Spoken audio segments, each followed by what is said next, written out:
ओम त्र्यंबकम यजामहे सुगंधिम पुष्टिवर्धनम उर्वारुकमेव बंधनात् मृत्योर्मुक्षयमामृतात्। श्रावण का तीसरा सोमवार 24 जुलाई को है और ये बहुत ही दुर्लभ संयोग है।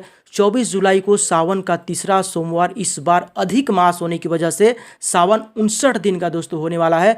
और इस दिन भगवान शिव को किस तरह से जल चढ़ाएं, कैसे बिलपत्र चढ़ाएं कि आपका अगर विवाह में देरी हो रहा है, संतान सुख नहीं मिल रहा है, तो आपकी सारे मनोकामना दोस्तों पूर्ण होने वाले हैं। लेकिन उसके तरीके हैं। तो यहाँ पे शिव पुराण के अनुसार अगर आपके संतान में अगर आप संतान सुख चाहते हैं तो अपने उम्र के बराबर, ध्यान रखिएगा, भगवान शिव को प्रसन्न करने के लिए बेलपत्र ही काफ़ी है। भगवान बेलपत्र से ही प्रसन्न हो जाते हैं, धतूरे से ही प्रसन्न हो जाते हैं। अगर संतान सुख चाहते हैं तो अपने उम्र के बराबर संख्या में बेलपत्र कच्चे दूध के साथ अभिषेक करना है। देखिए एक बात का ध्यान रखिएगा, बेलपत्र खाली नहीं चढ़ाना है। बेलपत्र चढ़ाना है तो जल की धारा के साथ अभिषेक करना है, या दूध की धारा के साथ अभिषेक करना है, शहद के साथ अभिषेक करना है। दूध चढ़ाने को, जल चढ़ाने को अभिषेक कहा जाता है। अगर हम महादेव को जल चढ़ाते हैं उसको अभिषेक कहा जाता है। लेकिन एक बात का और ध्यान रखिएगा, बेलपत्र चढ़ाइएगा तो 3 से कम पत्ती वाले बेलपत्र नहीं चढ़ाना चाहिए।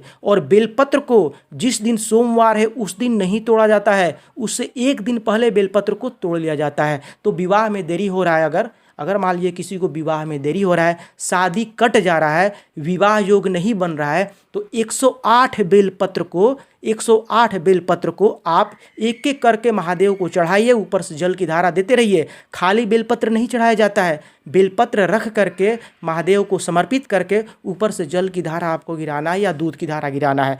तो बेलपत्र किस दिन न तोड़ें, चतुर्थी को, अष्टमी को, ये सब नहीं तोड़ना चाहिए। लेकिन आपको सोमवार को अगर चढ़ाना है तो आपको उससे एक दिन पहले तोड़ लेना है। शिव पुराण के अनुसार शिव जल्दी प्रार्थना सुनते हैं बेलपत्र चढ़ाने से, लेकिन उसके साथ दूध की धार होनी चाहिए। दूध की धारा, जल की धारा आप अवश्य गिराएं। खाली बेलपत्र कभी न चढ़ाएं। कर्पूर गौरम करुणावतारम संसार सारम भुजगेंद्रहारम सदा वसंतम हृदयारविंदे भवम भवानी सहितम नमामि। बाबा को ऐसे ही भोलेनाथ नहीं कहा जाता है, ये सबकी मनोकामना सुनते हैं। लेकिन आपको धतूरा, बेलपत्र में एक और बात ध्यान रखिएगा, 5 पत्ती वाला बेलपत्र बहुत ही शुभ माना जाता है, बहुत ही दुर्लभ होता है, मिलता जल्दी नहीं है। लेकिन 5 पत्ती वाला बेलपत्र अगर मिल जाता है तो उसको अवश्य चढ़ाएं। लेकिन 3 से कम पत्ती वाले बेलपत्र को न चढ़ाएं।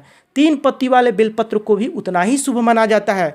तो आपको ये सब बात ध्यान रखनी है। सुबह सुबह स्नान करके जाना है, मंदिर में जाने के बाद शिव को स्नान करवाना है और 5 बेलपत्र कम से कम चढ़ाइए। जल की धारा के साथ अभिषेक कीजिए भगवान शिव का।